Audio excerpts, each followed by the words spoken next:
semuanya, nama saya Muhammad Barki Ali dan selamat datang di episode 1 podcast Toys and Talks. Dimana kali ini saya kedatangan seorang tamu nih. Konten mainannya tuh sangat terkenal ya Mas di kalangan pecinta mainan ya. Selamat datang Mas Anton alias Toygraphy.story. Mungkin kalau Mas ingin memperkenalkan diri, saya persilahkan. Oke, thank you Mas Barki. Halo, salam kenal semua. Nama saya Anton Saputra atau biasa dipanggil Anton. Saya kalau di sosial media dikenalnya sebagai Toygraphy.story. Saya sebagai content creator sekaligus penghobi mainan atau action figure gitu ya. Ketemu Mas Anton ini keren loh sebenarnya. Soalnya awal saya suka mainan tuh konten Mas Anton tuh yang pertama saya temukan. Oh ya, konten yang mana tuh? Apa ya? Kalau aku inget ya, dulu tuh kontennya tuh yang Luffy itu, yang Luffy di dekat. Dari kolam ya? Iya, pernah. Nah itu. Nah dari situ aku langsung tertarik sama fotografi mainan. Jadi ya saya tertarik. Nah sekarang jadi ketagihan deh. Berarti udah mulai hobi toys fotografi juga sekarang? Iya udah. Tapi kan kalau Mas kan dalam rangkaian kayak seni gitu ya. Kalau aku sih dalam rangkaian ngejual mainan gitu. Oh oke. Karena aku kan penjual. Oh sekaligus seller ya? Iya sekaligus foto display gitu. Oh. Tapi aku juga suka moto-moto itu suka buat asik-asik doang, buat masukin di story. Oke, kayaknya sebelum kita mulai saya jelasin terlebih dahulu bagaimana konsepnya. Jadi ini konsepnya tuh kayak podcastnya Medi Renaldi, di mana Mas ambil satu pertanyaan terus dibaca gitu. Tapi bedanya saya sama Medi Renaldi tuh Medi Renaldi pakai blind box. Dia tuh pakai blind box konsepnya. Tapi saya pakai kaleng plastik ini karena budgetnya tidak memungkinkan. Yeah. Karena blind box simpel juga kok malahan. Iya, blind box tuh mahal lumayan. Iya. Yang kalau Transformers yang blokis tuh bisa 200-300 ribu kan? Kalau yang blind box dia 80.000 paling mahalnya yang blind box ya. Iya, tapi kalau yang satu set oh iya, itu mahal kalau satu set. Iya, itu 300 ribuan paling murah. Iya. Oke. Mungkin kita mulai aja kali ya. Boleh? Iya. Saya ambil? Iya, ambil. Ambil, bebas. Nanti saya yang baca atau Barki? Oke, Mas yang baca. Oke. Pertanyaan pertama. Panjang juga nih. Apakah media sosial membantu mengekspresikan konten kreatif Mas Anton atau membatasinya? Iya. Langsung saya jawab. Iya, boleh. Kalau menurut saya dua-duanya. Jadi kalau tadi apa sih pertanyaannya? Membantu mengekspresikan iya, karena ya istilahnya media sosial kan memberikan media ya buat kita bisa menyalurkan, memamerkan hasil karya kita atau apapun yang kita mau posting itu kita bisa taruh di sosial media. Otomatis kita terbantu dengan audiensnya, jadi kita bisa dapat audiens baru, bisa dapat teman sehobi yang punya kesukaan yang sama, itu membantu banget. Cuman memang karena kita pakai platform orang lain, yang pasti mereka juga punya policy atau aturan gitu ya. Jadi kita nggak sembarangan juga bisa posting semuanya di sosial media. Kadang pas saya bikin konten yang nyerempet ke hal-hal yang mungkin dianggap berbahaya gitu ya, itu otomatis langsung di take down. Itu juga membatasinya mungkin di situ. Jadi untuk filtering lah ya, mereka juga punya filtering sendiri buat konten-konten yang menurut mereka kurang appropriate buat ditampilkan di publik seperti itu. Oke, itu Mas bisa kasih tahu nggak kira-kira proyeknya tuh apa aja yang misalnya ini kayaknya terlalu ini buat Instagram gitu. Oh, maksudnya yang mungkin akan dilarang sama Instagram gitu ya. Oke. Proyek-proyeknya seperti apa? Jadi kalau masing-masing platform tuh sedikit banyak sama, cuman mungkin yang lebih strict itu TikTok. Nah, kalau di Instagram itu biasanya tuh yang nyerempet-nyerempet kayak kekerasan gitu ya. Kekerasan dalam artian senjata api, terus mengandung kata-kata bullying atau yang vulgar atau yang sifatnya itu kekerasan tadi, misalkan pukul, tembak. Nah itu kadang-kadang bisa jadi salah satu temuan buat mereka buat buat filter informasi atau konten kita gitu. Tapi kalau di TikTok itu lumayan strict lagi. Kadang kita nyebut platform lain aja udah bisa langsung di take down, bisa jadi kayak gitu. Jadi kita harus analisa juga platform yang kita gunakan, sejauh mana kita bisa share informasi atau konten di platform tersebut gitu. Jadi TikTok tuh ini ya lebih strict gitu. Betul. Ya, lebih daripada IG. Betul. Baru tahu, soalnya aku jarang main TikTok soalnya. Aku tuh lebih suka ke IG. Oh oke.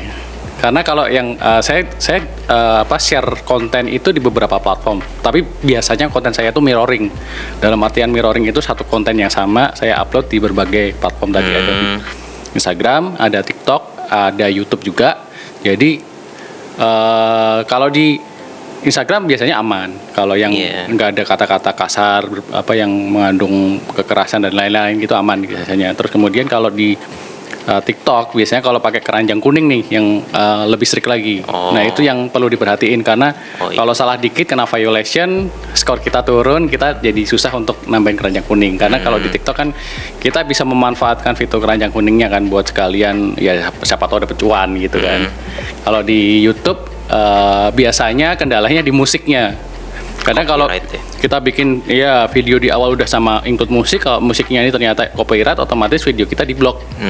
Biasanya kalau di YouTube biasanya saya videonya itu nggak lebih dari 1 menit. Saya biasanya kan memang sukanya bikin yang short video ya, yang pendek, nggak lebih dari 1 menit saya upload di YouTube. Jadi saya bisa pakai musik yang ada di YouTube gitu. Kan kalau di TikTok kan itu mostly video ya, nggak bisa kayak foto-foto gitu. Bisa.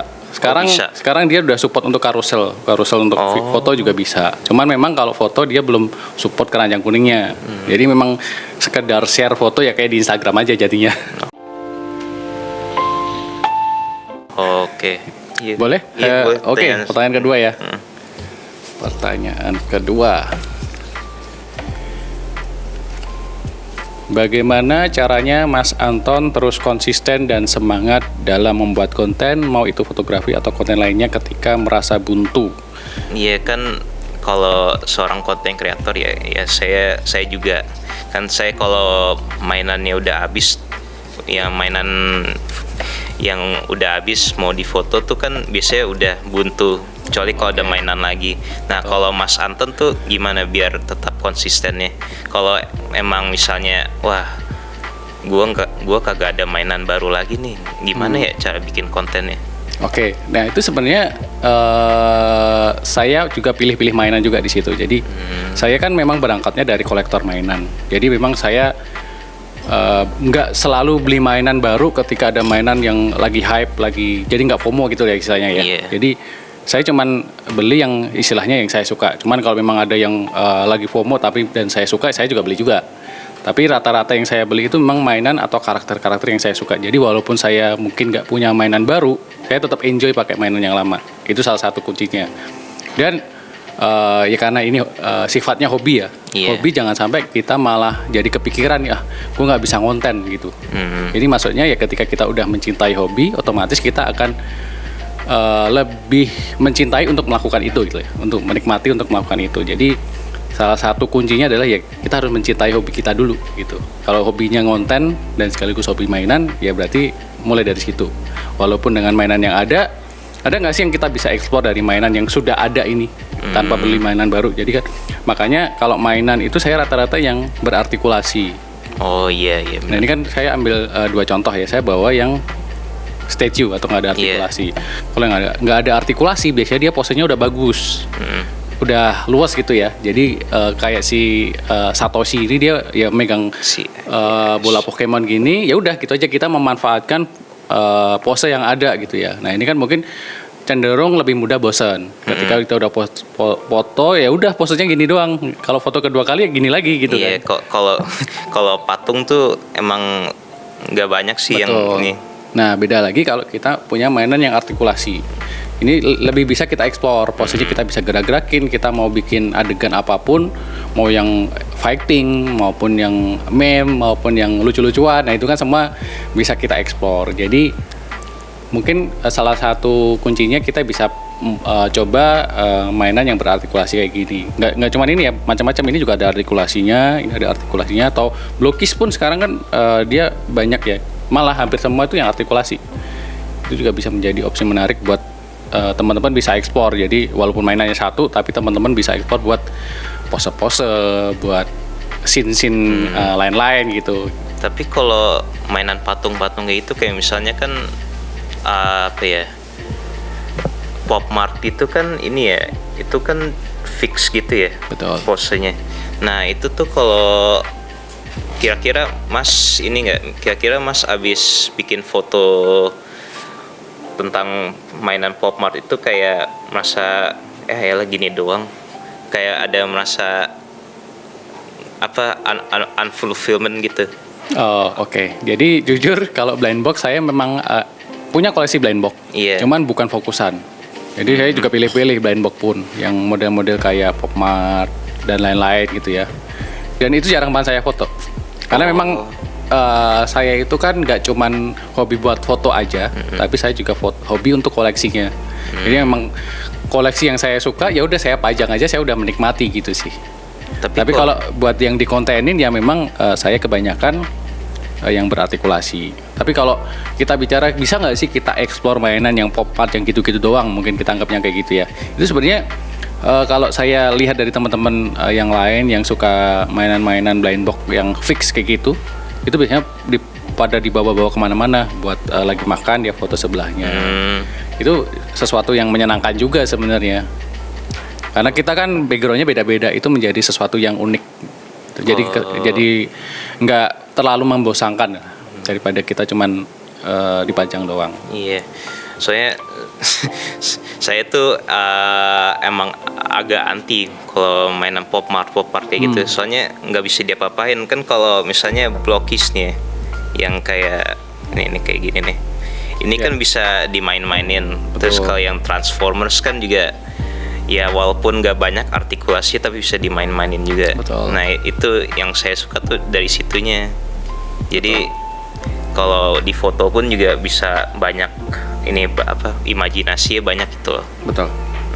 Setuju sih. Jadi kalau untuk yang suka explore gitu ya mungkin kurang cocok kalau mainan yang fix, yang statue kayak gitu kurang cocok. Terus kebanyakan juga kan kalau Pop Mart kan ada standnya gitu ya. Ya. Nah, itu buat diri ini pasti susah tuh.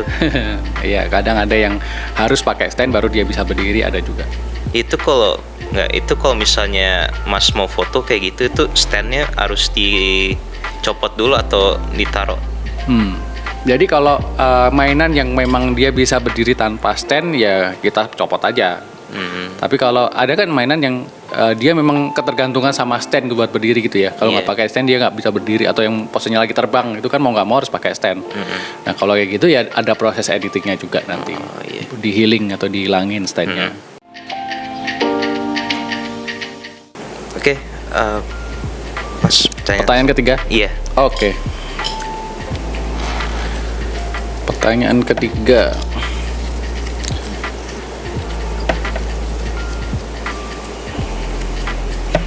Panjang.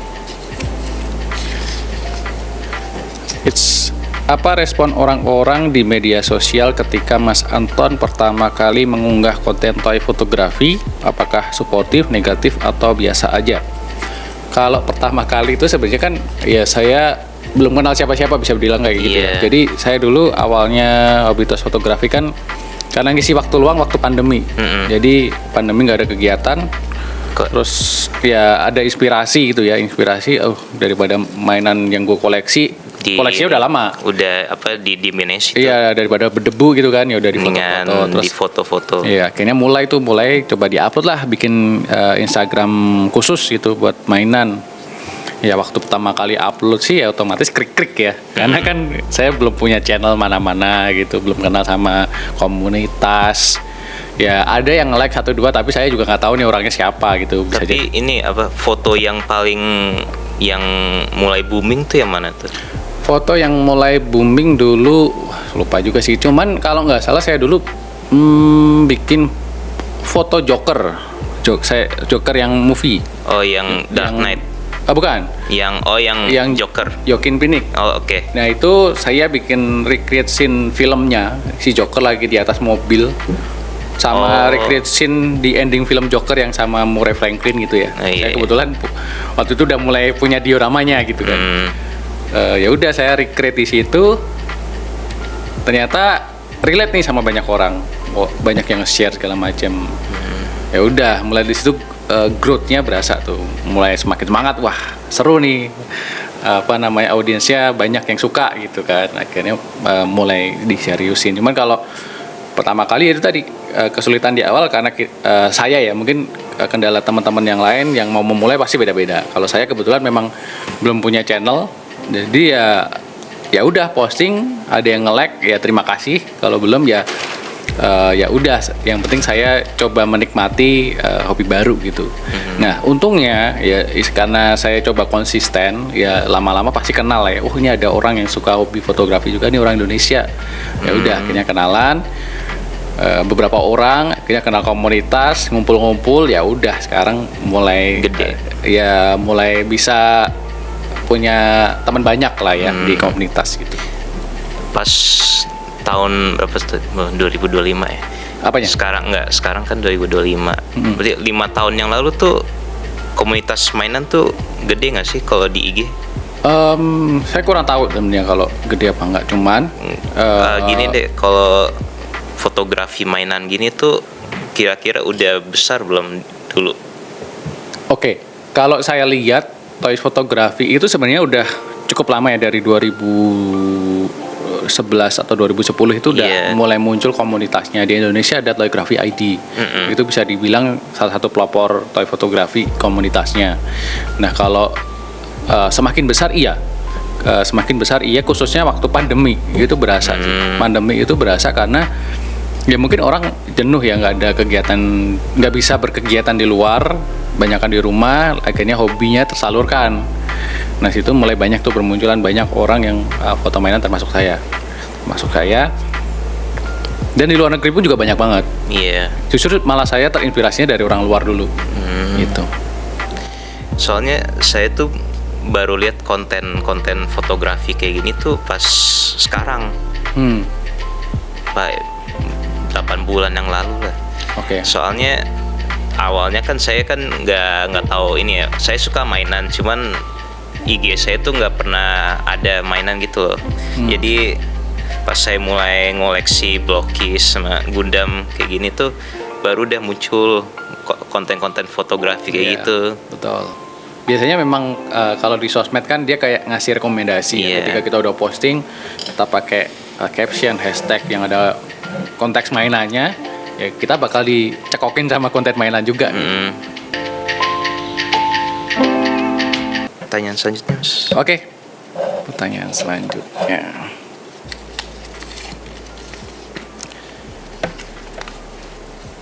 Banyak orang yang ingin mengikuti hobi tos fotografi mengeluh karena mereka tidak mempunyai kamera yang bagus atau mainan mereka yang kurang bagus. Menurut Mas Anton, bagaimana cara mengatasi keraguan tersebut? Nah, kalau untuk mengatasi keraguan itu sebenarnya yang penting mulai aja dulu gitu. Karena di toys fotografi itu nggak ada aturan baku kameranya harus yang profesional, kameranya harus yang mirrorless DSLR gitu ya. Nggak ada. Jadi mau teman-teman saat ini modalnya baru punya HP, ya udah pakai aja tools yang ada gitu. Karena HP sekarang kan juga udah canggih-canggih ya. Udah canggih-canggih, udah ada fitur profesionalnya, jadi teman-teman bisa ngulik juga. Jadi kalau banyak kok teman-teman di hobi toys fotografi itu yang mulai hobi toys fotografi itu ya pakai tools seadanya. Jadi dia nggak punya diorama, nggak punya kamera profesional, nggak punya lighting, ya dia cuma model mainan, model mainan. Kalau kayak gitu biasanya fotonya di luar ya?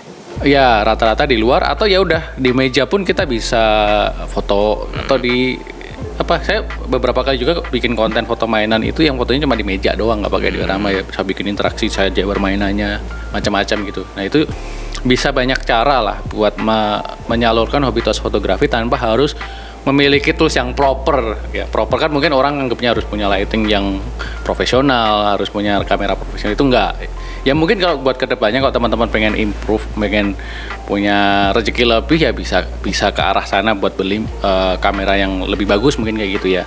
Pasti kalau bicara hasil foto ya pasti akan lebih bagus pakai kamera profesional. Tapi kalau buat menyalurkan hobi aja ya pakai kamera HP udah cukup gitu. Apalagi sekarang misalkan pakai kamera HP nggak pakai diorama, polosan banget, bosan, nggak seru gitu, nggak menarik gitu kan. Iya. Nah, sekarang udah ada AI juga, kalau teman-teman nggak jago editing, tinggal foto mainan udah diedit di AI dulu aja gitu. Banyak kok sekarang yang teman-teman ya memang keterbatasannya kan beda-beda ya. Nah itu bisa menjadi salah satu solusi juga sementara pakai AI. Tapi pasti kan banyak ya orang-orang di sana, walaupun udah dibilangin kayak gitu, udah dinasehatin, yaudah kamu mulai aja dulu. Yeah. Tapi pasti ada yang nggak bisa, aku harus beli yang kayak gini, harus beli mainan yang kayak gini dulu, atau beli kameranya yang bagus dulu. Itu kalau orang kayak gitu kira-kira bisa apa yang harus dilakukan biar ngeyakinin dia buat mulai? Oke. Ya mungkin salah satu caranya adalah diajakin hunting bareng pakai tools yang sama kayak gitu sih. Misalkan ayolah ini hunting bareng tapi cuman pakai HP doang, kita di outdoor ya gitu kan, secara nggak langsung ada kesetaraan lah, bisa dibilang kayak gitu ya. Sama. Gue pakai kamera HP, lu pakai kamera HP. Jadi sama. Jadi nggak di situ bisa buat ajang latihan bareng juga. Misalkan yang temen yang belum pernah mulai ini, gimana sih cara nyeting HP yang bener? Biasanya kalau pakai HP tuh kameranya di bawah, atau pengaturannya gimana sih, harus mode portrait misalkan kayak gitu. Ntar dari situ kan pasti akan mulai mengeksplor. Yang penting ya kalau dia nggak yakin buat nyoba sendiri ya diajakin aja gitu. Makanya itu ya, makanya kan di Mas Anton kan sering banget nge-share itu ya di story-nya, foto-foto dari followers Mas itu. Mungkin itu caranya buat ngeyakinin dia kali ya. Betul. Jadi saya kebetulan ya memang suka nge-share sama teman-teman ya, karena saya juga merasa senang kalau di tag. Berarti apa yang saya kasih itu bisa menginspirasi mereka gitu kan. Ya udah saya share balik. Kalau kadang ada juga yang minta saran, jadi kalau mereka teman-teman yang nge-share nggak minta saran, saya juga nggak akan ngasih saran, karena mungkin dia udah happy dengan hasil fotonya. Ya saya nggak mungkin ganggu kebahagiaan orang gitu kan kasarannya. Kalau misalkan dia nge-share terus minta sarannya, saya DM. Ini kurangnya di sini, ini bagusnya gini loh. Nah biasanya saya gitu. Ya udah lanjut. Ambil lagi. Iya lah, ambil. Lotrenya udah mau habis nih lotre. Pertanyaan nomor 5. Kebalik. Oh ini udah spesifik ya. Selain Nosrin, fotografer mainan siapa yang menjadi inspirasi Mas Anton dalam membuat konten fotografi mainan, atau mau itu dari dalam negeri maupun luar negeri?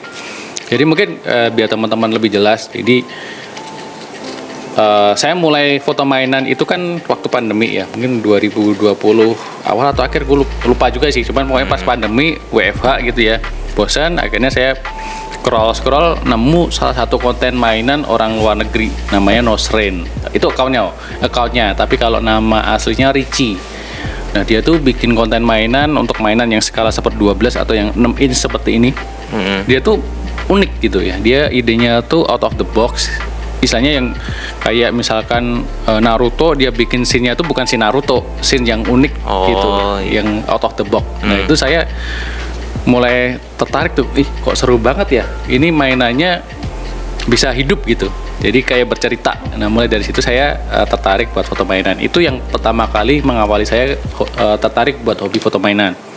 Tapi kalau ditanya selain Nosrin ada nggak gitu ya, banyak. Jadi semakin lama menekuni hobi toys fotografi, otomatis kita akan semakin tahu orang-orangnya gitu ya, yang punya sehobi itu siapa aja. Nah dari situ saya ketemu banyak orang-orang hebat juga di toys fotografi. Kalau di luar negeri itu ada lagi yang namanya Jason B. Michael. Yeah. Dia tuh dosen. Aku follow dia tuh. Ya. Karena ini aku ngeliat foto yang Superman itu. Oh iya. Itu keren banget tuh. Dia kemarin viral beberapa kali tuh di Pubiti, di akun-akun gede yang lumayan global lah. Nah dia dulu saya nge-follow dia tuh pas masih followernya tuh 2000-an. Sekarang udah berapa ya, 90K atau berapa gitu ya. Tapi emang dia setupnya tuh bagus. Iya. Proper, dia memang mengerti fotografi juga gitu kan. Jadi fotonya bagus, lightingnya bagus, pose-nya bagus. Itu salah satu inspirasi saya. Terus ada lagi kalau yang ya ini mungkin teman-teman lebih familiar ya, Tanaka Tetsuya. Tanaka Tetsuya itu dia fotoin mainan yang HO yang 1/64. Oh, yang rata-rata kayak gitu. Terus dia kecil ya. gabungin sama alat-alat yang di sekitar kita gitu, tapi bercerita. Nah itu kalau ditanya siapa yang paling jenius, menurut saya ya dia, karena dia benar-benar idenya tuh benar-benar nggak terpikirkan gitu. Dia imajinasinya tuh terlalu tinggi. Ya soalnya kan kalau 1,1 banding 464 tuh kan agak susah ya motonya. Susah gampang sebenarnya. Yang Susah. Kalau menggunakan kamera HP atau kamera yang standar lens gitu ya, itu mungkin akan susah, nggak dapat detailnya gitu ya. Tapi biasanya kalau untuk yang HO itu memang akan terbantu kalau pakai kamera atau lensa yang mendukung untuk makro fotografi, itu akan lebih dapat. Ya, soalnya kan kalau foto diecast mobil-mobilan gitu kan harus pakai biar detailnya kelihatan kan harus harus lensanya pasti harus yang makro. Iya, kayak ya, gitu. Best practice-nya seperti itu, tapi ya nggak harus sebenarnya. Tapi emang best practice-nya iya. Kalau aku sih salah satu inspirasiku tuh Nati_Bakas. Kayaknya belum tahu. Kayaknya Dia lebih ke apa, Gundam atau? Bukan, dia fotonya tuh kayak gimana ya? Dia fotonya tuh bagus-bagus semua. Saya ada salah satu foto saya tuh terinspirasi dari fotonya dia. Nih kayak gini nih. Nih.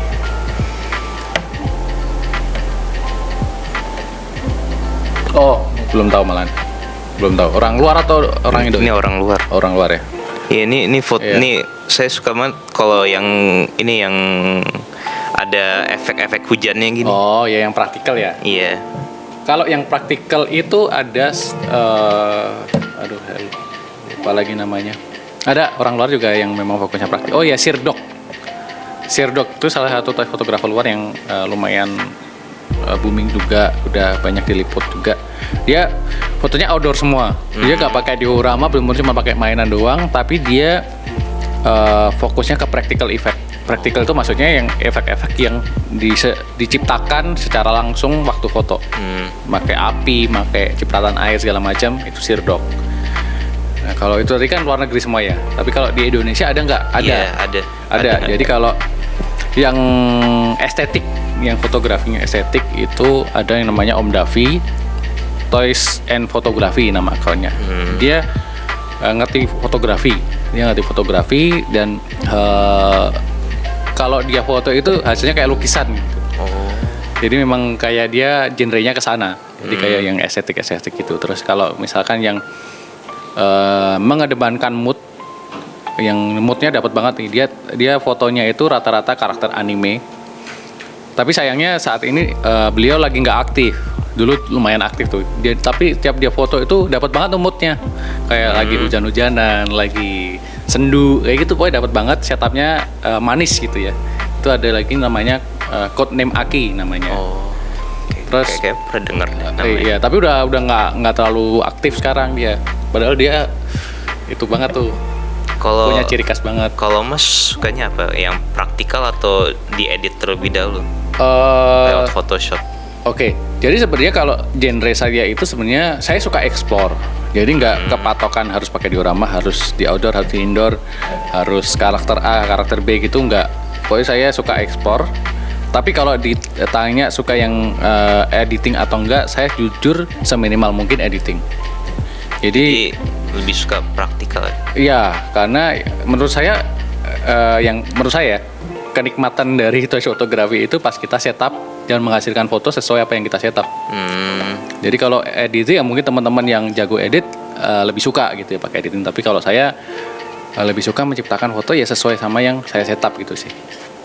Walaupun bang editingnya mungkin ada kayak yang ngilangin stand, tapi ya seminimal mungkin editingnya cuma segitu doang, sama ganti warna gitu doang. Saya tuh juga suka yang praktikal juga, soalnya kan nggak bisa Photoshop kan, nggak ini kurang jago Sama, gitu. masalah saya juga sama.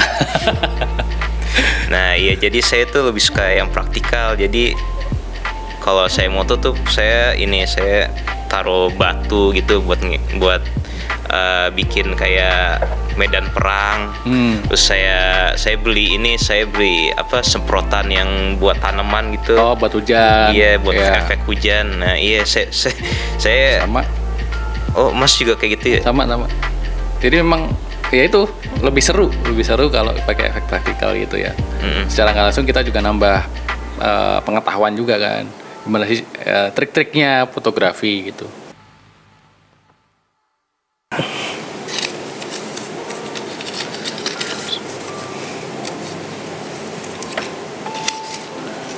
Apa harapan Mas Anton untuk masa depan toys fotografi di Indonesia? Harapannya sebenarnya sih simple ya. Semoga toys fotografi semakin berkembang di Indonesia, semakin banyak peminatnya. Apalagi kan sekarang kalau kita bisa lihat semakin banyak orang yang suka konten mainan gitu ya. Tapi rata-rata unboxing, rata-rata cuma dikoleksi. Nah harapannya daripada di unboxing udah terus dipajang doang atau dijual lagi, bisa loh mainannya itu buat difoto gitu ya, bisa jadi karya, bisa jadi konten lainnya. Jadi nggak cuma buat unboxing aja, tapi bisa loh di foto mainan juga, dibikin cerita gitu. Jadi harapannya semoga makin berkembang lah yang hobi sama toys fotografi ini. Iya, soalnya fotografi mainan ini tuh kayak ini hal-hal yang kurang dibahas gitu loh.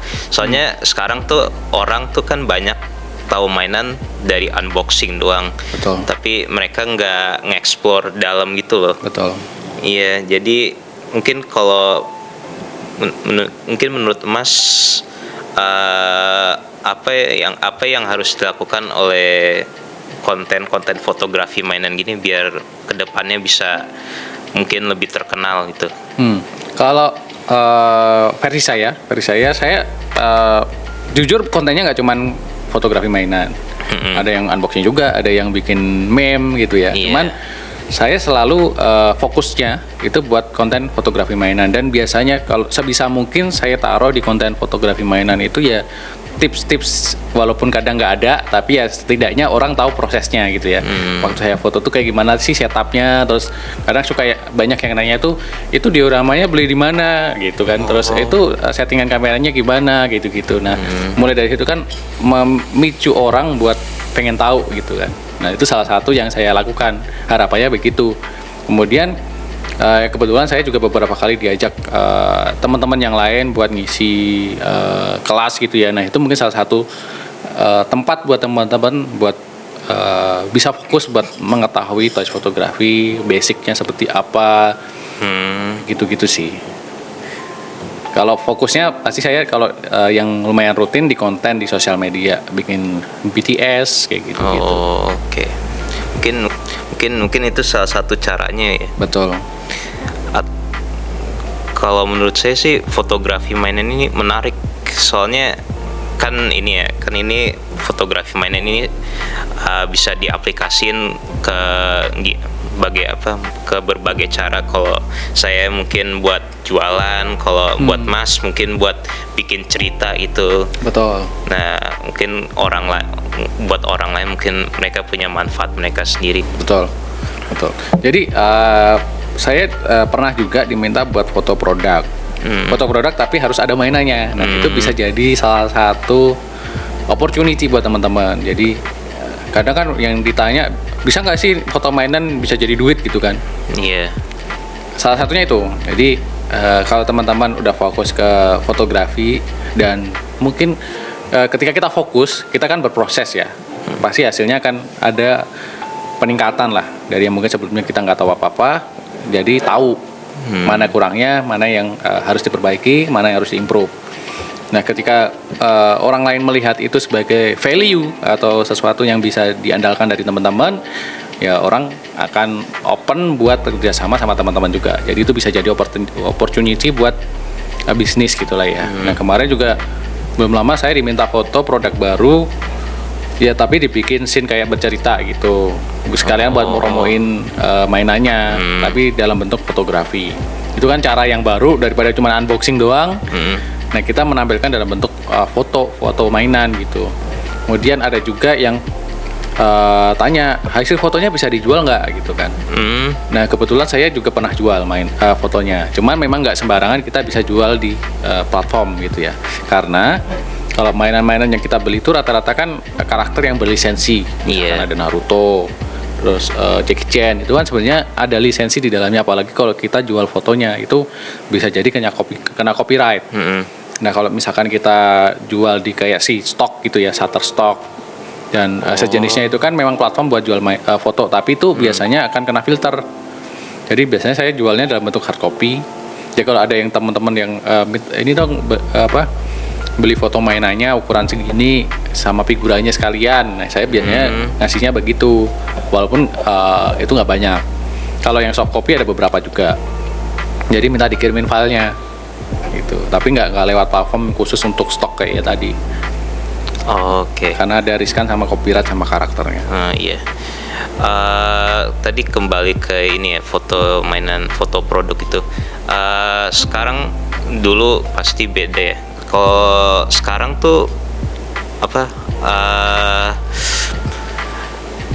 perusahaan mainan, nggak perusahaan mainan juga sih. Iya, pokoknya perusahaan mainan gitu tuh suka ini nggak sih, suka kontak Mas buat foto produk mereka yang baru. Kalau perusahaan mainan luar belum ada, tapi kalau yang lokal ada. Jadi di lokal tuh juga banyak loh produsen mainan. Iya. Mainan yang sifatnya art toys atau yang sifatnya bikinan fans gitu lah ya kasarannya. Nah itu mereka minta difotoin udah beberapa kali. Tapi kalau di luar itu rata-rata cuman minta di review. Cuman ada juga yang minta difotoin tapi bukan sebagai foto produk. Ini sekadar buat promoin, yang kayak yang belum lama ini modelnya begitu. Dia minta difotoin tapi ya sekedar buat promo, bukan buat foto produknya gitu. Kayak kan Blokis kan sekarang suka ini ya, sudah kayak di Indonesia marketnya udah gede banget, udah gede itu. Iya. Semua orang kayak udah tahu Blokis. Iya. Nah itu tuh kira-kira tuh Blokis tuh sering ngontak Mas buat promoin mainan terbarunya, kayak misalnya yang model Evangelionnya. Itu pernah Oke. Jujur kalau Blokis itu malah sebagian besar yang saya unboxing itu dari Blokis. Jadi memang diminta sama Blokis. Oh. Iya, sebagian besar. Tapi memang beberapa yang kebetulan saya nggak dikirimin gitu ya. Ya saya beli sendiri. Kalau ya Blokis bisa dibilang memang bagus dia secara kualitas. Secara kualitas sama harganya itu sesuai lah. Murah malah, bisa dibilang murah untuk kelasnya. Kalau yang Evangelion kebetulan kemarin saya beli. Tapi kalau beberapa produk terbaru kayak yang belum lama saya upload itu TerraVenture yang Jurassic World. Oh iya. Itu juga kebetulan diminta sama Blokis buat review. Soalnya aku pernah lihat dulu itu yang unit 1 tuh. Mas kan pernah foto itu. Iya. Nah itu tuh. Itu beli sendiri kalau itu. Oh beli. Soalnya itu belum global kan. Iya belum global. Dulu yang belum global. Dulu yang masih lama. Masih lama. Keluarnya. Oh iya, itu beli langsung dari Blokisnya atau enggak? Impor. Itu ada satu seller langganan yang memang dia jualannya itu pre-order. Nah salah satunya Blokis ini. Kemarin saya beli, ya udah saya dapat yang kloter pertama gitu kan, paling pertama kali unboxing. Ya udah deh. Itu aku pas ngeliat itu loh, kaget loh. Udah dapat gitu ya. Enggak. Aku nggak tahu kalau Blokis tuh bikin Evangelion. Iya. Awalnya kirain aku Transformers doang sama apa lagi ya. Iya, aku taunya Transformers doang sih pertama. Aku kalau yang Ultraman, terus apa Kamen Rider gitu baru taunya pas sudah kenal banget sama Blokis. Iya. Dulu emang pertama kali emang Transformer, Ultraman sama itu Heroes Fire. Oh iya. Yang Sun Wukong dan teman-temannya itu udah. Itu kurang laku ya. Kurang laku di Indonesia. Mungkin kalau di Cina mungkin marketnya ada ya, karena ada sisi budaya mereka kan di situ. Tapi kan mereka mau ngeluarin yang itu tuh, yang versi kayak gini nih, yang Sun Iya, Wukong. yang Wukong yang proper kan, Nah. ya ada. Yang kayak yang di game ya. Betul. Itu keren tuh. Iya. Aku paling mau beli itu. Iya, yang Champion Class ini salah satu yang paling oke lah. Iya. Champion Class ke Action Class itu yang kalau memang kolektor yang mau nyari kualitas yang sekalian bagus ya itu aja. Action Class juga Iya, Action bagus. Class yang paling bagus emang Action Class. Secara detail, secara feature-nya, gimmick-gimmicknya. Iya. Yang Evangelion kan dia masuknya juga Action Class sebenarnya kan.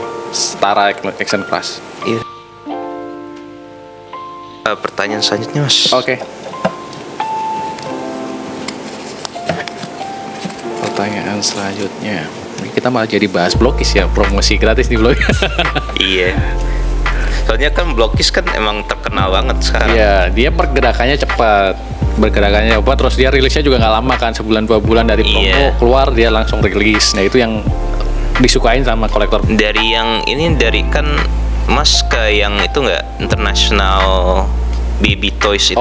EBT. Iya, itu kesana. Nah itu dari yang line up Blokis yang dari yang situ yang udah keluar yang mana aja? Ini udah. Terus kalau yang terus yang waktu promo itu ada yang Senseiya, ada yang baru itu juga udah keluar, sekarang udah rilis. Yang Jurassic World udah rilis juga, Star Wars udah rilis juga. Rata-rata udah rilis, tinggal nunggu yang Marvel paling. Star Wars sudah terus dipromosin juga situ. Udah ada. Tapi baru pro poster kalau waktu itu. Jadi belum kelihatan barangnya masih. Soalnya kan Star Wars kan berapa minggu setelahnya. Betul, dia dipromoinnya di Singapura atau di mana gitu baru keluar protonya. Nah itu. Nah kalau kemarin cuma poster doang, jadi kita nggak tahu barangnya. Itu Star Wars keren juga tuh. Iya, itu layak juga tuh yang Stormtrooper-nya. Kalau orang yang mau bikin pasukan ya udah Blokis aja udah paling murah. Darth Vader-nya juga keren. Darth Vader-nya juga Mereka kan keren. juga mau ngeluarin ini ya, yang buat Naruto ada Madara, Darat, terus Minato, sama Sasuke sama Iya bener Sasuke ya. sama ini apa Kurama. Kurama. Nah, saya kayaknya ambil yang Kuramanya doang. Saya ngambil Minato-nya. Oh, Minato belum. Kalau Naruto saya kebanyakan SHF. Iya memang menurut saya masih bagusan SHF. Kalau secara kualitas ya. Kalau untuk untuk Naruto-nya. Karena kalau untuk yang ini bisa jadi untuk Army gitu. Untuk Kage Bunshin. Oh iya benar. Kalau kualitas mainan gitu, enggak. Kalau Blokis tuh ini enggak secara kualitas tuh bagus ya. Oke. Kalau bagus SHF, penyanyinya SHF atau Blokis. Kalau kita nggak ngelihat harga, bagusan SHF. Tapi kalau kita ngelihat keseluruhan, worth it mana ya worth it ini. Harganya kan cuma 200-an gitu kan. Iya. 100-an malah mungkin ya. 100-an udah dapet mainan yang bisa dibilang mirip sama SHF. Gitu. Cuman Dan license lagi. Iya, cuman paling emang ada kurangannya lah. Ya, karena dia mockit ya mungkin beberapa part bisa gampang lepas. Terus ya kita harus rakit dulu, mungkin ada noob map memang masih ketinggalan. Iya, kayak Gundam ini nih. Iya, benar. Cuman ya masing-masing punya plus minus gitu. Mas suka ini nggak sih? Mas tuh suka model kit nggak sih? Kayak Gundam, nggak kayak Blokis gitu, kayak Gundam gini. Gundam suka, karakternya suka, cuman kadang males pas kerakitnya aja. Oh. Nah, ntar ini bulan apa ya? Bulan Desember ntar saya juga ada event Gundam lagi tuh yang kayak yang kemarin. Oh, gitu. Di mana? Di Jogja tapi. Iya. Ada Gundam gratis lagi tuh baru. Oh iya. Main-main. Iya, ntar kalau udah selesai. Ya. Lanjut ke pertanyaan ya. Pertanyaan selanjutnya. Saya membuat karya foto mainan. Saat membuat karya foto mainan, Mas Anton lebih mending direncanakan terlebih dahulu bentuk fotonya atau secara instan? Iya, Mas lebih suka di planning terlebih dahulu. Soalnya kan saya baca ini ya artikel yang ada di di link tree-nya Mas. Oh iya. Iya, di artikel itu kan Mas bilang kalau Mas tuh suka di storyboard dulu. Benar. Fotonya. Benar. Nah, tapi kan kadang-kadang kan Mas juga ada yang spontan. Iya, spontan. Nah, Mas tuh lebih suka yang di planning terlebih dahulu atau spontanitas saja. Jadi kalau saya foto itu waktunya itu yang leluasa itu cuma di Sabtu Minggu kadang-kadang. Jadi weekdays itu saya juga kerja. Jadi udah nggak ada waktu lah, bisa dibilang kayak gitu ya. Kadang pulangnya malam udah capek, ya udah buat istirahat aja. Akhirnya supaya Sabtu Minggu itu nggak terbuang sia-sia. Maksudnya kalau instan kan berarti kita belum punya modal apa-apa nih. Bener-bener gue punya waktu foto, ya udah gue siapatin foto. Tapi nggak tahu nih yang mau gue foto apa gitu kan. Takutnya itu malah jadi stres di situ. Jadi makanya di hari kerja Senin sampai Jumat itu biasanya saya drafting. Gue mau foto apa nih kira-kira nih. Minimal saya bikin 5 checklist lah, 5 foto. Foto mainan Naruto misalkan, Naruto lagi makan ramen. Apa aja yang perlu gue siapin, misalkan dioramanya ini. Biasanya saya ngelis kayak gitu. Ya ngelisnya cuma di HP, nggak yang benar-benar proper bikin catatan khusus gitu ya. Pokoknya ketika kepikiran langsung saya tulis. Jadi biar itu menjadi patokan ketika nanti saya mau foto, saya udah punya ini nih beberapa list yang bisa saya coba buat foto. Minimal dari situ ya saya udah langsung tahu kan yang disiapin apa. Jadi nggak mikir lagi tuh waktu foto, tapi nggak menutup kemungkinan juga waktu hari Sabtu atau Minggunya itu tiba-tiba di luar yang udah saya siapin, saya nemu, oh ini kayak menarik nih, gue kepikiran nih, mendingan gini deh kayaknya, mendingan cerita gini. Itu juga suka terjadi kayak gitu. Tapi ya saya buat meminimalisir membuang waktu gitu ya. Jadi saya siapin dulu. Oh, nggak kayak gini, kayak Mas ngeliat foto di rak Mas, nggak, maksudnya Mas ngeliat mainan di rak Mas itu ada satu mainan nih yang kira-kira menarik gitu. Oh, gue foto ini, ntar paling kesononya ntar gue bikin sendiri. Pernah kayak gitu nggak? Pernah. Apa tuh fotonya? Fotonya banyak sih sebenarnya, yang kayak gitu juga banyak. Jadi pas plannya mau foto A B C D, yang difoto ternyata G gitu ya. Itu pernah. Jadi salah satu contohnya mainan Back to the Future, film lama lah, ada mainannya saya punya. Ya itu kepikiran aja pas langsung lihat mainannya, ini kayaknya gue belum pernah foto nih gitu kan. Ya udah saya ambil pose, saya coba recreate scene di filmnya. Paling gampang tuh kayak gitu. Jadi kayak referensi ya? Iya, referensi. Jadi instan tapi langsung keinget referensi, gue mau recreate adegan di filmnya gitu kan. Itu salah satu cara yang paling cepat. Tapi nggak harus begitu juga. Jadi ketika teman-teman foto nggak harus yang benar-benar terkonsep bercerita gitu ya. Ada juga yang teman yang suka foto mainan itu yang dia foto ya udah vanilla pose tuh ya pose ganteng doang gitu, tanpa harus ada cerita atau apa. Ya itu nggak masalah. Itu tetap toys fotografi gitu sih. Kalau pas lagi buntu ya kayak gitu paling saya nampilin mainan detailnya gitu. Kalau misalnya foto di alam gitu, itu kan pasti spontan ya. Betul. Itu gimana tuh? Kalau foto di alam pasti spontan, iya betul. Jadi biasanya saya juga siapin mainan sesuai sama tujuan saya mau kemana. Jadi saya beberapa kali jalan-jalan juga, tapi saya bawa mainannya juga saya sesuaiin. Misalkan mau ke air terjun gitu ya, mainan apa sih yang cocok? Mau ke hutan, mainan apa sih yang cocok? Kayak gitu ya. Ini yang selalu saya bawa nih. Mainan saya sendiri. Nah ini cocok buat jalan-jalan, misalkan kayak gitu. Itu pernah ini nggak? Pernah dibawa buat foto? Iya, apa ini udah kemana aja nih? Ini mainan ini? Mana-mana sih. Paling jauh kemarin paling ke Korea. Ke Korea dibawa, cuman nggak difoto di sana. Kalau ya kadang kan kita pas jalan udah ikut tour gitu kan, ya udah nggak ada waktu buat sendiri. Alvin nanya tentang mainan ini. Ini tuh kan udah dibawa kemana-mana aja. Kedepannya mau ini nggak? Mau ada rencana bawa mainan ini lagi nggak? Misalnya Mas mau jalan-jalan gitu. Yang ini pasti. Iya. Ini masih dibawa. Iya. Rencananya mau dibawa kemana? Mungkin. Ya kalau yang dalam waktu dekat ini ya paling ke Jogja. Yang buat Desember. Kalau buat jangka panjang ya pengennya sih yang masih cita-cita yang belum kesampaian itu mau ke Jepang, itu belum kesampaian tuh. Oh iya, Jepang tuh saya juga emang ada rencana buat moto di situ yang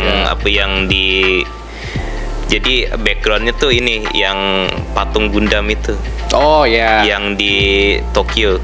Lupa namanya sih, ya tapi tahu. Iya, jadi Gundam. Jadi Gundam saya yang miniatur. Kecil sama Gundam yang gede. Iya. Yang satu badan satu. Iya. Tapi itu masih ada nggak sih? Bukannya sempat dibongkar ya? Yang di Yokohama sempat dibongkar. Sekarang ada yang baru. Dipindah ya? Sekarang yang baru tuh yang ini, yang di Diversity. Terus ada lagi di, kalau nggak salah, Fukuoka deh, yang RX-93. Terus yang di Osaka yang posenya kayak gini ada. Ada Banyak lah kalau di sana. Iya.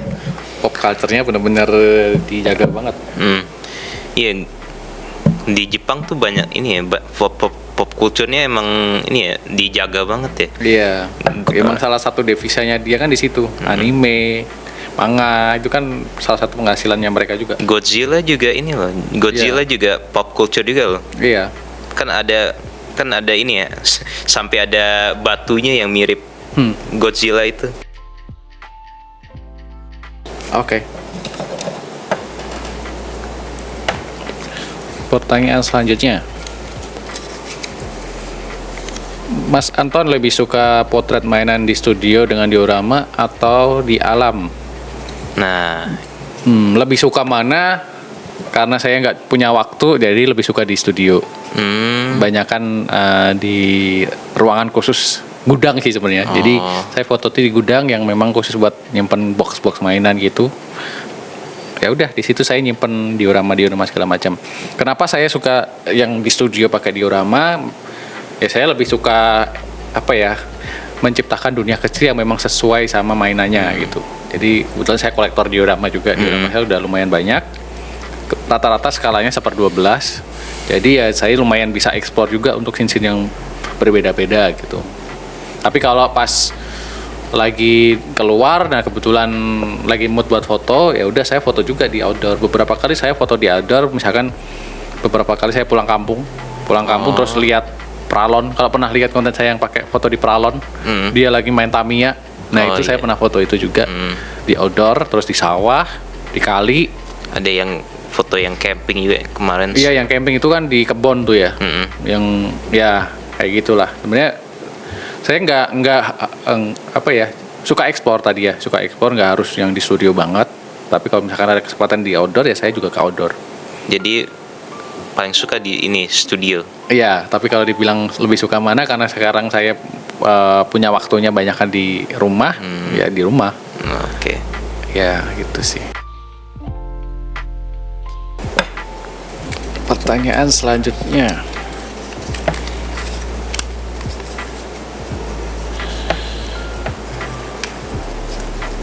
Apakah toy fotografi mempunyai teknik khusus yang digunakan untuk memotret dengan penuh detail? Jika iya, bagaimana melakukan teknik tersebut? Nah iya, ini saya penasaran deh. Soalnya saya kan juga ngefollow ini ya, teman Mas yang Mas Randy. Oh iya. Nah dia tuh kan fotonya pakai kamera handphone HP. ya. Itu kok di fotonya kayak detailnya bagus banget gitu loh. Oh oke. Jadi kalau ada teknik khususnya nggak sih biar misalnya fotonya lebih jernih gitu? Kalau kita bicara kualitas foto ya, kualitas foto, kejernihan, ketajaman, itu memang nggak bisa dipungkiri, itu masalahnya di kamera.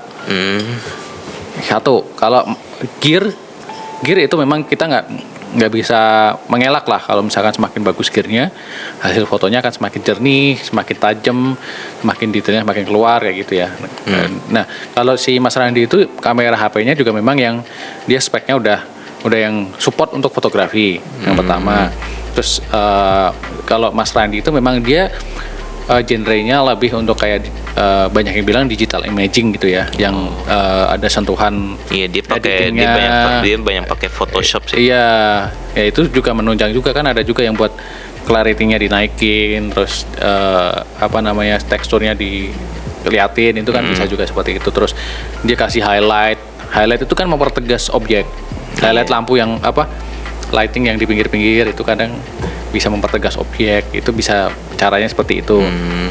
Itu kalau teman-teman mau ekspor buat editing, paling orang yang cocok yang Mas Randy yang bisa bantu bantu cara editingnya bagaimana gitu ya. karena dia editingnya pun sebagian juga pakai HP aja, nggak pakai PC. Iya. Dia pakai HP. Iya, dia pakai PixArt, Snapseed, ada Lightroom juga. Beberapa kok dia pernah nge-share. Dia cuma pakai HP, bikin tutorialnya gitu pernah juga. Saya pertama ketemu Mas Randy tuh saya nggak tahu loh dia content creator. Pas kita ketemuan di Karawaci kan. Oh iya, dia ikut situ. Iya, saya ngira dia tuh cuman kayak temen Mas doang. Oh. Terus saya ketemu lagi dia di Pondok Indah. Kemarin tuh ada kayak Blokis itu ya? Iya, kompetisi ngerakit blokis. Iya.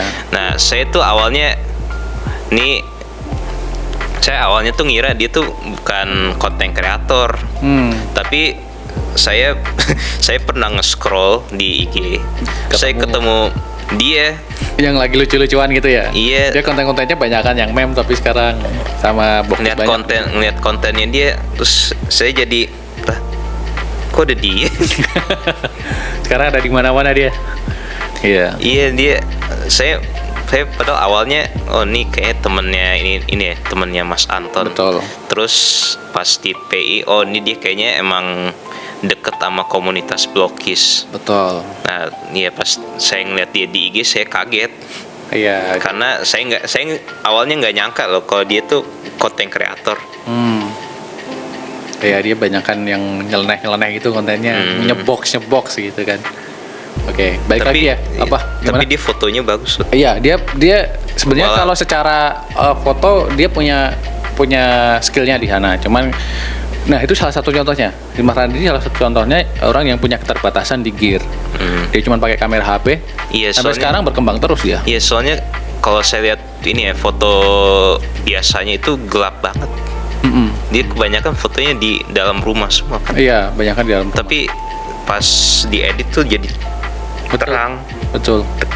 Keren tuh. Emang dia skillnya dia emang di kerjaan juga lebih banyak buat desain gitu juga. Gitu sih. Iya, mungkin tuh ada faktornya sih. Betul, ya emang dia udah minatnya di situ jadi tersalurkan. Iya. Iya, itu kan kalau misalkan kita editing. Nah, kalau baik lagi kalau teknik itu tadi ya supaya kualitas fotonya lebih bagus gitu ya. Yang pertama, kalau secara teknik fotografi sebenarnya sama-sama aja kayak genre fotografi pada umumnya. Minimal kita harus menguasai basic fotografi itu segitiga exposure. Gitu. Aperture, terus shutter speed sama ISO. Kalau teman-teman udah tahu basicnya itu, otomatis minimal ketika mengambil foto itu udah tahu nih settingannya kamera tuh harus kayak gimana. Itu kan mempengaruhi ketajaman, cahaya, noise segala macam kan di situ ketiga faktor itu tadi. Kemudian dari sisi pencahayaan, paling fotografi itu sendiri kan mengambil foto dan cahaya gitu kan, dari cahaya, dari cahaya yang masuk. Nah, paling dalam pengaturan lighting supaya lebih natural, lebih mengekspos mainannya, nah itu harus disesuaikan juga. Misalkan kita mau bikin scene sinematik, berarti lightingnya harus yang lebih kelihatan gelapnya, terus sisi lainnya yang terang. Atau misalkan kita mau pakai background tertentu gitu ya, background malam hari gitu ya, dia pakai kertas malam hari, terus di sini ada background yang ada lampu sorotnya dari sebelah kanan. Berarti kita harus ngikutin arah cahayanya. Misalkan ada background lampu sebelah kanan, otomatis kita misalkan mau nambahkan lampu dari kanan juga supaya lebih realistis. Gitu. Kalau dari sini tiba-tiba ada lampu, backgroundnya nggak ada lampu kan jadi nggak nyambung aja gitu. Terus misalkan kita mau bikin scene suasana siang hari, malam hari, atau pagi hari, itu warna lampu juga akan pengaruh. Misalkan malam hari itu identik sama warna biru, warna hijau kebiruan gitu kan. Kalau siang hari mungkin lebih ke putih, pagi hari atau sore hari itu lebih ke warm, yang agak kekuningan. Nah, itu akan mempengaruhi ke mood atau ke suasana fotonya. Itu sih. Jadi salah satu kuncinya adalah lightingnya juga harus yang benar. Kadang kalau kita sembarangan naruh lighting dan warnanya sembarangan, jadinya kayak nabrak. Itu menjadi salah satu faktor kenapa foto kita mungkin kurang menyatu dengan cerita yang mau kita bikin sama background sama setup gitu sih. Tapi kalau di alam gitu kan nggak bisa disetting ya, Betul. natural. Nah, itu tadi contohnya kalau kita di Indo. Nah, kalau di alam bagaimana? Nah di alam lightingnya kan mau gak mau ya kita harus mengoptimalkan arah cahaya yang ada. Jadi kita yang harus ekspor mainannya sesuai dengan cahaya yang mau kita mau tuh yang seperti apa gitu. Jadi kita yang harus ekspor mengarahkan mainannya. Oh gitu. Iya. Sama paling tambahannya pakai reflektor, misalkan cahayanya benar-benar strong di sini, yang sini jadi gelap. Ada yang namanya reflektor. Reflektor tuh kayak papan putih atau kertas putih atau pokoknya sesuatu yang warnanya putih yang fungsinya buat memantulkan cahaya. Itu bisa buat ngisi cahaya yang gelap tadi. Gitu. Itu kalau kalau misalnya itu kan kalau di alam itu kalau di siang hari ya. Kalau di malam hari itu susah nggak? Kan nggak ada cahaya juga. Betul ya. Kalau malam hari otomatis ya kita treatmentnya kayak kalau kita di indoor sih. Oh, pakai lampu Pakai gitu lampu ya. tambahan. Gitu. Pertanyaan selanjutnya, Mas. Siap.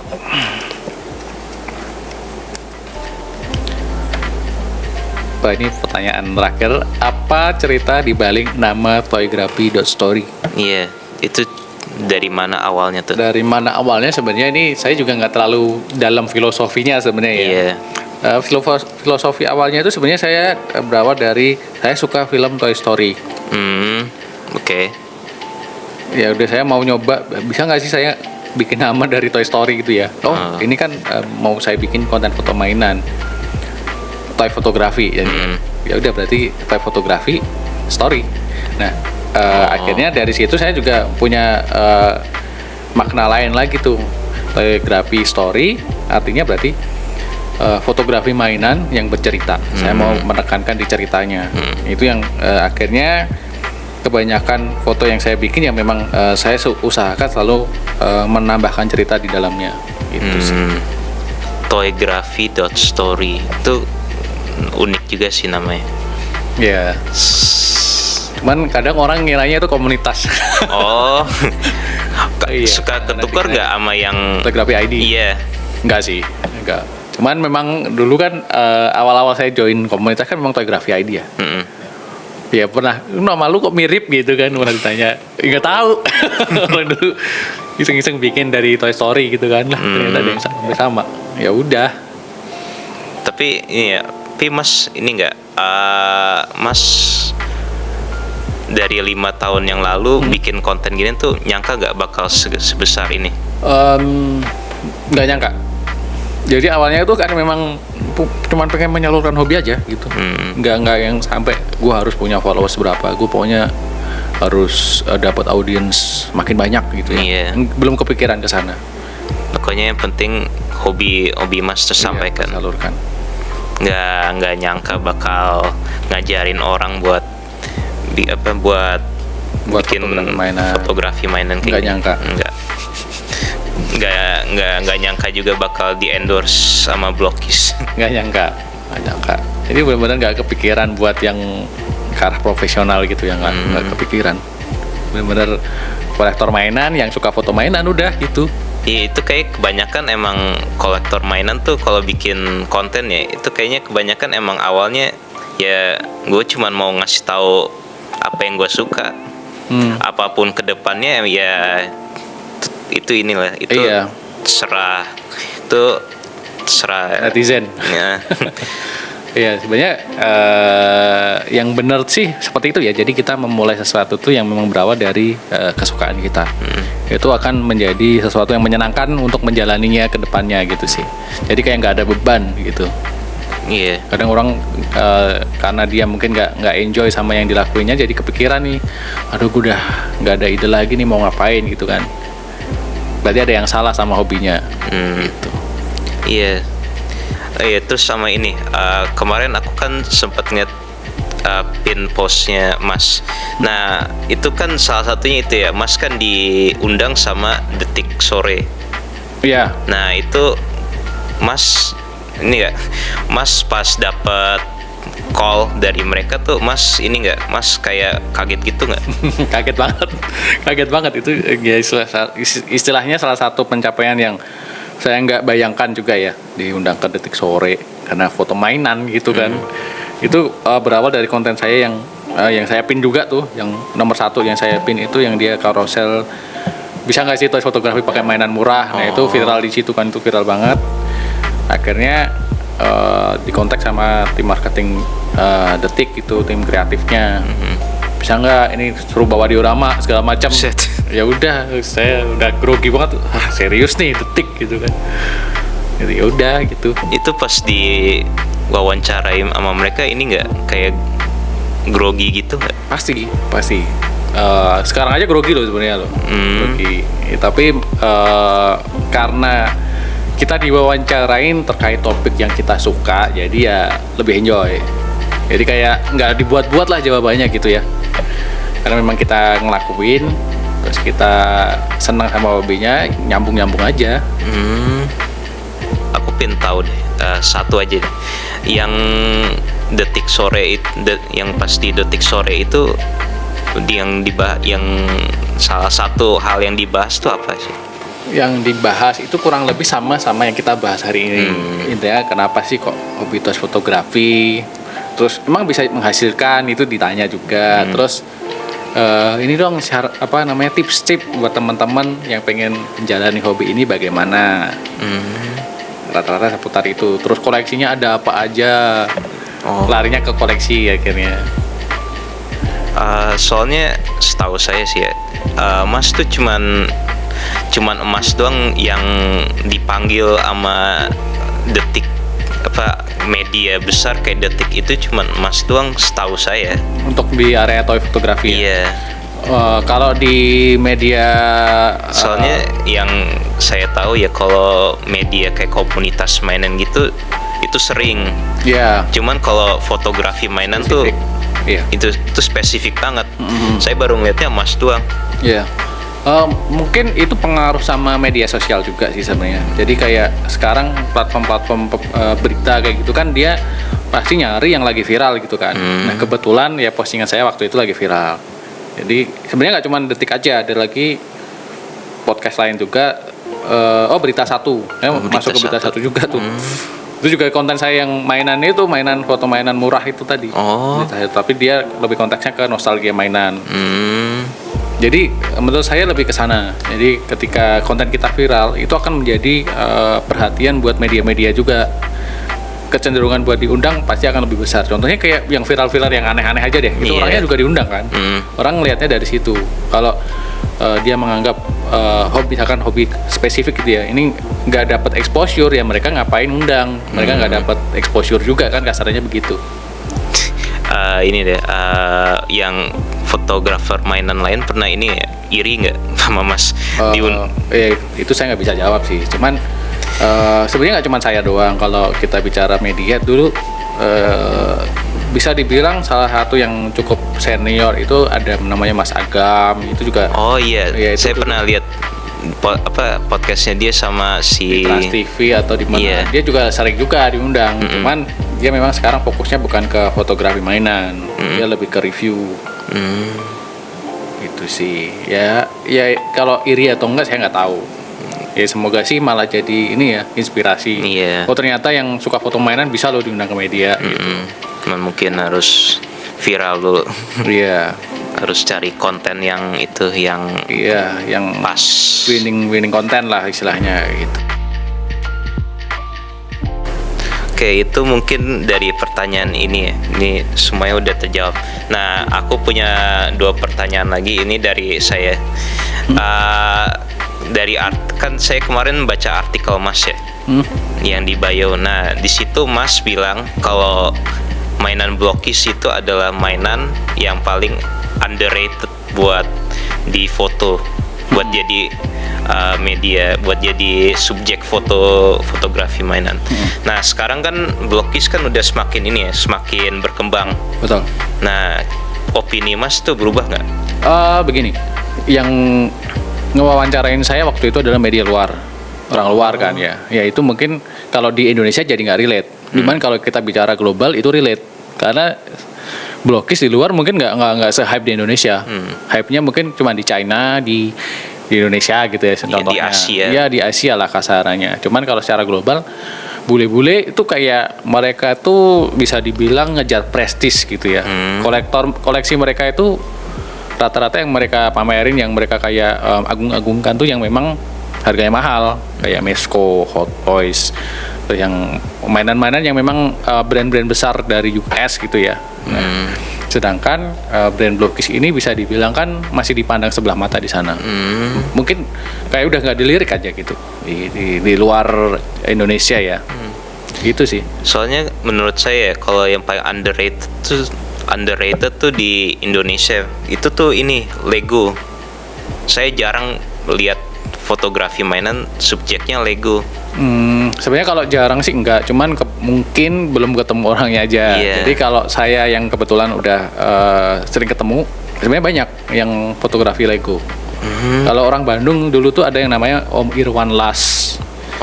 Dia salah satu yang paling besar lah akun fotografi Legonya. Dia sudah kerja sama Fujifilm, udah sering ngisi kelas di Fujifilm yang memang khusus buat Lego. Tapi memang dia sayangnya dia kemarin ada kendala, tangannya itu tremor. Jadi dia ada sakit terus tangannya tremor, jadi kesulitan buat foto. Nah itu yang jadi penghambat sekarang. Dia lagi vakum juga. Terus ada Om Amri, ada banyak kok sebenarnya yang fotografi Lego. Ada Om Bobby, ada banyak kalau misalkan kita bicara Lego. Tapi memang mungkin tidak terekspos. Mungkin kalau misalkan kita sukanya lihat orang fotografi action figure, Blokis, Gundam gitu ya, otomatis ya kita akan diperlihatkan atau dikasih informasi sama Instagram, algoritmanya ya seputar itu aja. Mungkin Lego yang nggak akan kelihatan gitu sih. Tapi kalau kita bicara Lego tuh sebenarnya banyak, di luar negeri pun banyak. Iya, saya kalau luar negeri emang banyak, soalnya Lego kan terkenal banget di luar negeri. Iya. Itu pokoknya semua orang tahu lah Lego. Oke, dalam rangkaian Blokis saya punya hadiah nih buat Mas nih. Waduh. Wah ini belum punya. Belum punya. Belum punya. Beruntung banget saya. Ya, jadi kemarin saya kan mikir Mas Anton aku ngasih hadiah apa ya? Mungkin duit. Tapi kan kalau duit kan udah biasa gitu. Nah, terus saya pikir kan temanya mainan ya. Nah, gimana kalau saya kasih mainan aja dia? Ya, jadi saya beli ini. Ini kan masih baru nih. Ini buat Mas. Wah, thank you banget ini. Tapi belum dirakit, Mas. Iya, aman nggak apa-apa. Emang harus rakit sendiri sih kalau Blokis. Iya, Blokis mah gampang. Iya, benar. Oke, thank you banget ya. Wih, Wolverine movie-nya, Wolverine Deadpool. Saya kemarin bingung loh. Soalnya kan ini kan keluarnya bersama nama Deadpool ya. Betul. Terus ada Superman juga. Ya. Nah, saya bingung. Wah, Mas Anton gue beliin apa nih? Superman, Deadpool atau Wolverine? Iya. Ini belum punya semua sih, yang Marvel sama DC belum ambil semua. Makasih. Iya. Oke. Pertanyaan terakhir kali ya sebelum nutup podcastnya. Nah, rencana kedepannya Mas Anton tuh apa? Sebagai konten kreator atau fotografer mainan, apa kira-kira rencana kedepannya? Cita-cita yang belum kesampaian itu, saya pengen bikin kayak mini galeri. Kayak pameran, entah itu di rumah saya sendiri atau ntar ada orang yang mau ngasih space gitu ya. Saya pengen bikin mini galeri yang istilahnya hasil fotonya di situ, terus ada pajangan setupnya gitu di bawahnya. Pengennya sih begitu ya. Pengennya begitu. Itu kayak ini ya. Di Bandung ada juga yang kayak gitu tuh. Belum tahu.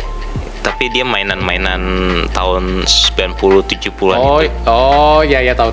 Itu gue lupa lagi namanya. Tahu. Iya. Ya, mainan robot-robotan semua kan, banyak kan. Iya. Pas mau bikin kayak gitu. Lebih ke fotonya. Kalau itu kan dia lebih ke Museum of Toys-nya, lebih ke mainan kan. Iya. Yang mainan-mainan jadul gitu. Saya lebih ke hasil foto. Pengen bikin pameran kayak gitu.